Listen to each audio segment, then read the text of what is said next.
The work says we do not know positive emotions.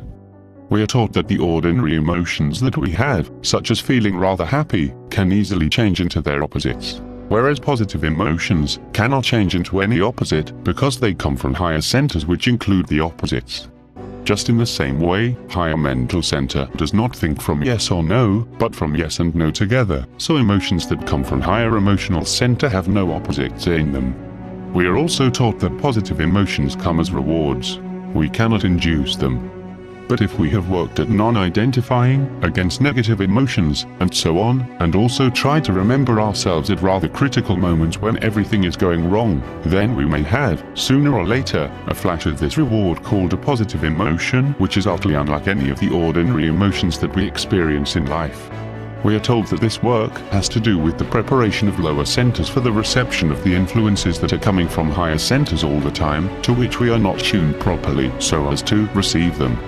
As I have often said, our lower centers are really receptive machines, and they should hear the continual messages or influences that come from higher centers, but there is something wrong with them. They are wrongly connected, they are filled with wrong attitudes, wrong ways of thinking, wrong responses to external stimuli, and so on. And it is especially the emotional center that is all wrong. It is said of the emotional center that it is rather as if you put your radio machine underwater and expected it to transmit a right. For this reason I have sometimes said that we have to squeeze out this wetness from the emotional center by a kind of pressure on ourselves by a to and fro movement, sometimes going in one direction, sometimes in another, until it becomes dry, that is, until the water is wrung out of it. What is this water? To continue the analogy, this water is being identified with your negative states all day long. Take complaining, for example. I prepare something carefully and someone else lights the fire with what I have carefully prepared. I become furious. Do you not see that I am caught? Do you not see that the state of my emotional center is based really on violence? Because we understand from the teaching of this work that negative emotions simply led down to violence. For that reason the work says that man will never have peace on this earth as long as he is based on violence, no matter what external modifications in the circumstances of his life are invented. In other words, the work teaches that unless a man changes internally he cannot expect to escape from the prison house of this life. In short, he cannot come under fewer laws, but must remain under from 48 to 96 orders of laws, and if he is very negative you may be sure he is under 96 orders of laws.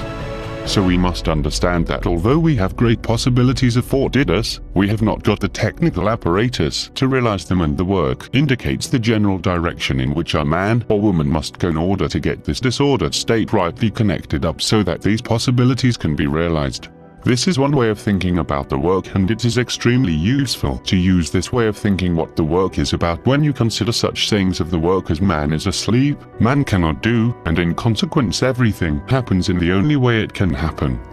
People say, why does not everyone wake up so that we can have a new world? Now can you all see the answer? Do you find it easy to stop being identified with the tasks of daily life?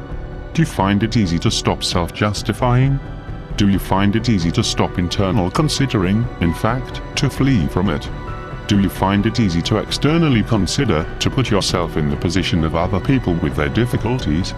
No, of course, you do not, so what is the good of saying, why does not everyone wake up?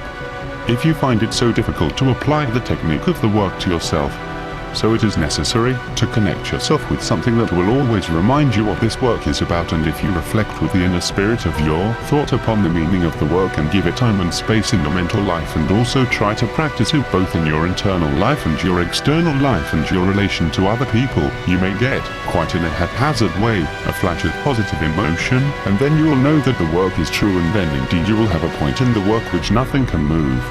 As G once said, I want a man to reach a stage of understanding this work so that he can be bent, twisted and turned, and yet he will always point in the same direction. I will add only one thing. You must not let this work grow cold in you.